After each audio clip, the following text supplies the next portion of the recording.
ನನ್ನ ಕೈ ಭಾರತದ ಕಡೆಗೆ ಹೋಗುತ್ತೆ ಅಂತ ಹೇಳ್ತಾರೆ ಜರ್ಮನಿಯ ಮ್ಯಾಕ್ಸ್ ಮುಲ್ಲರ್.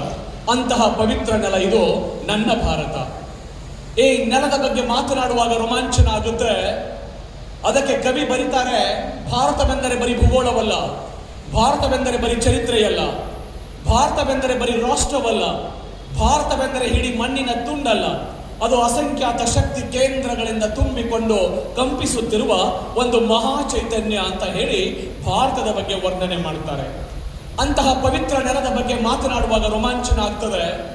ಆ ನೆಲದೊಳಗೆ ಬಂದಿರುವ ನಮ್ಮ ಭಾರತ ಮಾತೆ, ನೀನು ಕೋಟಿ ದೇವತೆಗಳ ಹೆತ್ತೊಡಲು, ಹಿಮಾಲಯವೇ ನಿನ್ನ ಕಿರೀಟ, ಕಾಶ್ಮೀರವೇ ನಿನ್ನ ಲಲಾಟ, ಬರ್ಮಾ ಬಲೂಚಿಸ್ತಾನಗಳೇ ನಿನ್ನ ಭುಜಗಳು, ಗಂಗೆ ಯಮುನೆಯರೇ ತಾಯಿ ಭಾರತ ಮಾತೆಯ ಕೊರಳ ಮಾಂಗಲ್ಯ, ದೆಹಲಿ ಅವಳ ಹೃದಯ, ನಾಗಪುರ ಅವಳ ನಾಭಿ, ವಿಂಧ್ಯ ಪರ್ವತವೇ ಅವಳ ಸೊಂಟ, ಪೂರ್ವದಿಂದ ಪಶ್ಚಿಮಕ್ಕೆ ಹರಿಯುತ್ತಿರುವ ನರ್ಮದಾ ನದಿ ತಾಯಿ ಭಾರತ ಮಾತೆಯ ಸೊಂಟದಲ್ಲಿ ಮಿನುಗುತ್ತಿರುವ ಚಿನ್ನದ ಡಾಬು, ಅವಳ ಕಾಲುಗಳೇ ಪೂರ್ವ ಪಶ್ಚಿಮ ಘಟ್ಟಗಳು, ಪಾದ ಪದ್ಮಗಳೇ ಕನ್ಯಾಕುಮಾರಿ, ಶ್ರೀಲಂಕಾ ತಾಯಿ ಭಾರತೀಯ ಚರಣಕ್ಕೆ ಆ ದೇವರು ಅರ್ಪಿಸಿದ ಸುಂದರವಾದ ಗುಲಾಬಿಯ ಹೂವು, ಸಮುದ್ರ ದೇವಿ ತಾಯಿ ಭಾರತೀಯ ಕಾಲುಗಳನ್ನು ತೊಳಿತಾ ಇದ್ದಾಳೆ, ವಾಯುದೇವ ಚಾಮರವನ್ನ ಬೀಸ್ತಾ ಇದ್ದಾನೆ, ಸೂರ್ಯಚಂದ್ರರು ಆರ್ತೆಯನ್ನೆತ್ತಿ ತಿಲಕವನ್ನು ನೀಡ್ತಾ ಇದ್ದಾರೆ. ವಂದನ್ ಕಿ ಭೂಮಿ ಹೈ, ಅಭಿನಂದನ್ ಕಿ ಭೂಮಿ ಹೈ, अर्पण की भूमि है और एकमात्र तर्पण की भूमि है, बिंदु बिंदु गंगा है, कंकर कंकर शंकर है, जिएंगे तो इसके लिए मरेंगे तो इसके लिए ಅಂತ ಕವಿ ಈ ನೆಲದ ಬಗ್ಗೆ ಬರೀತಾರೆ. ಭಾರತದ ನೆಲದಲ್ಲಿ ಹರಿಯುವ ನದಿಯ ನೀರಿನ ಹನಿ ಹನಿ ಪವಿತ್ರವಾದ ಗಂಗೆ, ಬಿದ್ದಿರುವ ಕಲ್ಲು ಕಲ್ಲುಗಳು ಶಂಕರ, ನಾನು ಹುಟ್ಟೋದಾದ್ರೂ ಈ ದೇಶಕ್ಕಾಗಿ, ಸಾಯೋದಾದ್ರೂ ಈ ದೇಶಕ್ಕಾಗಿ, ಸತ್ತ ಮೇಲೆ ನನ್ನ ದೇಹದ ಆಸ್ತಿಗಳನ್ನ ಗಂಗೆಯ ನದಿಯ ನೀರಿನಲ್ಲಿ ತೇಲಿ ಬಿಟ್ಟಾಗ ಹರಿದು ಹೋಗುತ್ತಿರುವ ನನ್ನ ಆಸ್ತಿಗಳಿಗೆ ಹೋಗಿ ಒಂದು ಸಾರಿ ಕಿವಿಗೊಟ್ಟು ಕೇಳಿದ್ರೆ ಅಲ್ಲಿಂದ ಬರುವ ಒಂದೇ ಒಂದು ಮಾತು, ಅದು ಭಾರತ್ ಮಾತಾ ಕಿ ಜೈ ಅಂತ ಕರೀತಾರೆ. ಅಂತ ಭಾರತ ಮಾತೆಯನ್ನ ನೆನಪಿಸ್ಕೊಳ್ತಾನೆ, ಅವರಿಗೆ ಹಣೆ ಮಣಿತಾನೆ. ಸಮಾರಂಭದ ಅತ್ಯಂತ ಸಂಭ್ರಮದ ಸಮಾರಂಭ ಇದು. ಈ ನೆಲಕ್ಕೆ ಬಂದು ನಿಂತಿರುವುದೇ ಒಂದು ರೋಮಾಂಚನ. ಈ ನೆಲದ ಬನಜಿಗರ ಪ್ರತಿಭಾ ಪುರಸ್ಕಾರ ಕಾರ್ಯಕ್ರಮದ ಈ ಸಮಾರಂಭದ ವೇದಿಕೆಯ ಮೇಲೆ ಆಸೀನರಾಗಿರುವಂತಹ ಪರಮ ಪೂಜ್ಯರಿಗೆ ನನ್ನ ಭಕ್ತಿಪೂರ್ವಕ ನಮನಗಳನ್ನು ಅರ್ಪಣೆ ಮಾಡ್ತಾನೆ. ಸಮಾರಂಭದ ವೇದಿಕೆಯ ಮೇಲೆ ಬಸವ ಭಾವ ಅಂತ ಕರೀತಾರೆ, ಬಾಗಿದ ತಲೆ.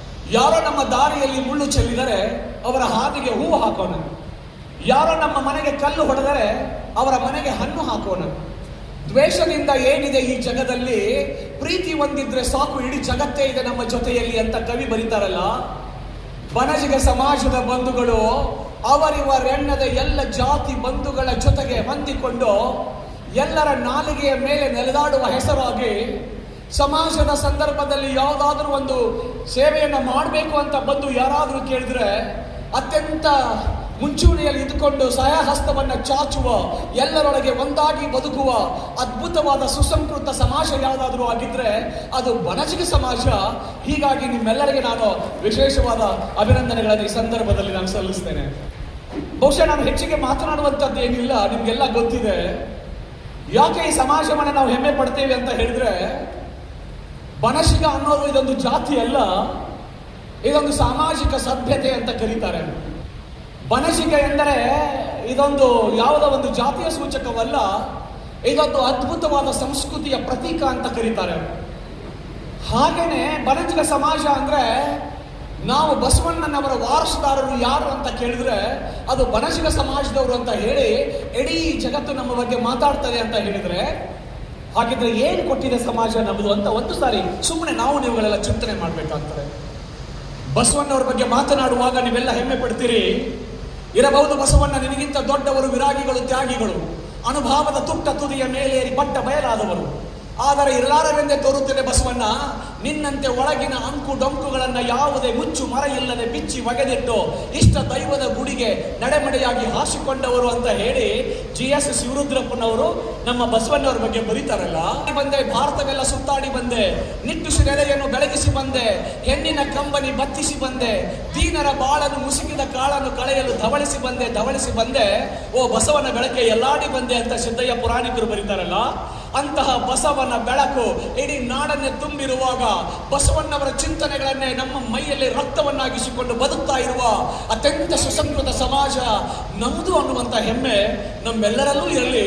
ಆ ಬಸವಾದಿ ಶರಣರ ಚಿಂತನೆಗಳು ನಮ್ಮ ತಲೆಯೊಳಗಿರಲಿ ಅನ್ನುವಂಥ ಮಾತುಗಳನ್ನು ಈ ಸಂದರ್ಭದಲ್ಲಿ ನಾನು ಹೇಳ್ತಾ, ಬಂಧುಗಳೇ, ಯಾಕೆ ನಾವು ಬಸವಣ್ಣವ್ರ ಬಗ್ಗೆ ವಾರಸುದಾರರು ಅಂತ ಹೇಳಬೇಕು ಅಂದ್ರೆ, ಒಂದು ಸಾರಿ ನೆನಪು ಮಾಡ್ಕೊಳ್ಳಿ, 12ನೇ ಶತಮಾನದಲ್ಲಿ ಕ್ರಾಂತಿ ಆಗ್ಬಿಡ್ತಾರೆ.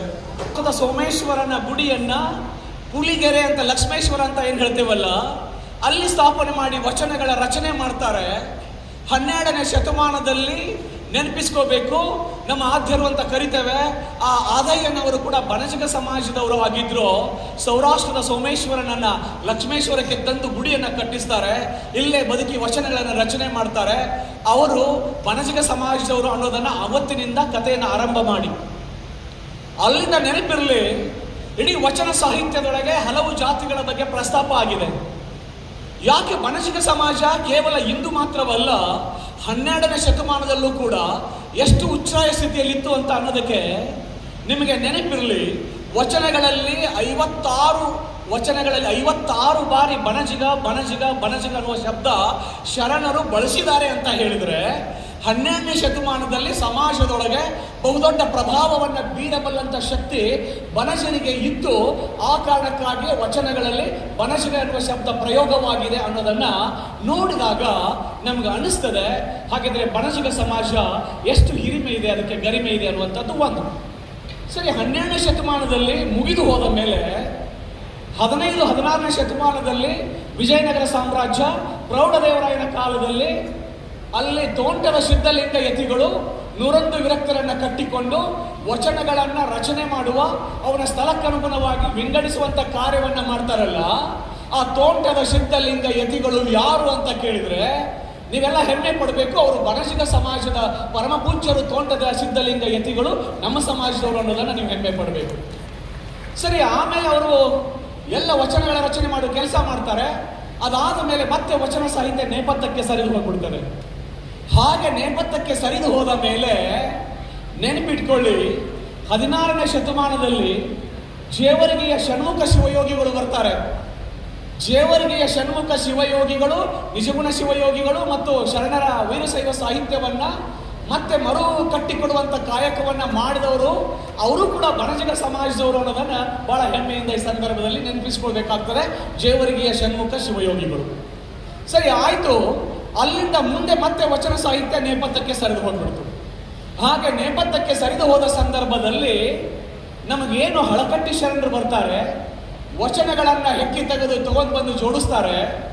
ಅವರು ಜೋಡಿಸ್ತಾ ಇರುವ ಸಂದರ್ಭದಲ್ಲಿ ನಮ್ಮ ಸಮಾಜ ಏನು ಕೊಡುಗೆ ಕೊಡ್ತು ಅಂತ ಹೇಳಿದ್ರೆ, ನೀವೆಲ್ಲ ಅತ್ಯಂತ ಹೆಮ್ಮೆಯಿಂದ ನೆನ್ಪಿಟ್ಕೋಬೇಕು. ಆವತ್ತು ಸಮಾಜ, ಹಳಕಟ್ಟಿಯವರು ಮನೆಯೊಳಗೆ ಮಲಗಿಕೊಂಡಿದ್ದಾರೆ. ವಚನಗಳನ್ನ, ತಾಡೋಲೆಗಳನ್ನ ತಿದ್ದಿ ವಚನದ ಕಟ್ಟುಗಳನ್ನ ಅವರು ಬರೆದಿಟ್ಟಿದ್ದಾರೆ. ಅವುಗಳನ್ನ ಪ್ರಕಟಣೆ ಮಾಡಬೇಕು ಅಂದ್ರೆ ಹಣ ಇಲ್ಲ, ಹಾಗೆ ಊಟ ಮಾಡಬೇಕು ಅಂದ್ರೆ ಪ್ರಸಾದ ಇಲ್ಲ. ಅಂತಹ ಸಂದರ್ಭ ವೀರ ಮಹಾಸ್ವಾಮೀಜಿಯವರು ಬಣಜಿಗ ಸಮಾಜದವರು ಅನ್ನೋದನ್ನ ಬಹಳ ಹೆಮ್ಮೆಯಿಂದ ಈ ಸಂದರ್ಭದಲ್ಲಿ ನೆನಪಿಸ್ಕೊಳ್ತೇವೆ. ನೆನಪಿರಲಿ, ಹಳಕಟ್ಟಿ ಶರಣರಿಗೆ ಕಷ್ಟ ಆಗಿ ಹೋಗ್ಬಿಡ್ತಾರೆ, ಹಣ ಇರೋದಿಲ್ಲ.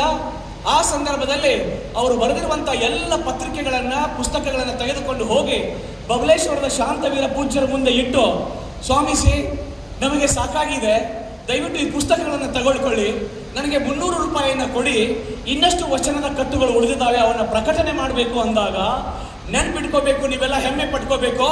ಏನ್ ಕೊಟ್ಟಿದೆ ಬಣಜಿಗ ಸಮಾಜ ಅಂತ ಕೇಳಿದ್ರೆ, ಆವತ್ತು ವಚನಗಳ ಪಿತಾಮಹ ಅಂತ ಏನು ಕರಿತೇವೆ, ಕಷ್ಟದಲ್ಲಿ ಇದ್ದಾಗಲೆಲ್ಲ ಸಹಾಯ ಮಾಡಿದ ಪರಮ ಪೂಜ್ಯರು ಅವತ್ತು ಹಳಕಟ್ಟಿಯವರ ಕೈಗೆ 300 ರೂಪಾಯಿಗಳನ್ನ ಕೊಟ್ಟು, ಆ ಪುಸ್ತಕಗಳನ್ನು ತೆಗೆದುಕೊಂಡು ಅವರ ಆಳುಗಳ ಕೈಯಲ್ಲಿ ಕೊಟ್ಟು, ಬೀದಿಯ ಬದಿಗಳಲ್ಲಿ ಪುಸ್ತಕವನ್ನ ಮಾರಿ ಆ ಬಂದ ದುಡ್ಡನ್ನು ಕೂಡ ಯಾರಿಗೆ, ಹಳಕಟ್ಟಿಯವರಿಗೆ ಕೊಟ್ಟು ಅವರನ್ನ ಮನೆಗೆ ಕಳಿಸ್ಕೊಡ್ತಾರೆ.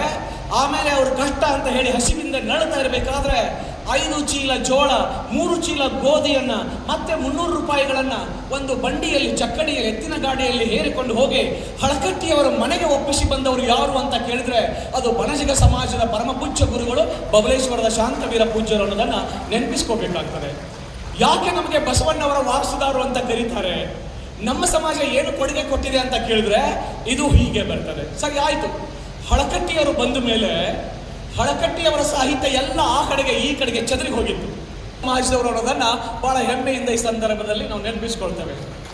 ಆಯ್ತು, ಅಂದಿನಿಂದ 12ನೇ ಶತಮಾನದಿಂದ ಆದಯ ಶರಣರು ಬರ್ತಾರೆ, ಅಕ್ಕ ಮಹಾದೇವಿ ಬರ್ತಾರೆ, ಹಲವಾರು ಶರಣರು ಬರ್ತಾರೆ.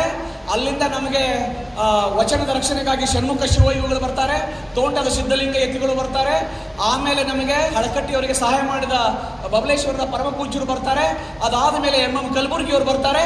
ಸರಿ, ಎಲ್ಲವೂ ಆದ ಮೇಲೆ ಬಸವಣ್ಣವರು ಏನು ತಮ್ಮ ಜನ್ಮ ಏನು ಬಂದು ಅಲ್ಲಿ ಕೂಡಲ ಸಂಗಮದಲ್ಲಿ ಐಕ್ಯ ಸ್ಥಳ ಇತ್ತಲ್ಲ, ಆ ಐಕ್ಯ ಸ್ಥಳವನ್ನ ಅದ್ಭುತವಾದಂತ ಒಂದು ಸ್ಮಾರಕವನ್ನಾಗಿಸಬೇಕು.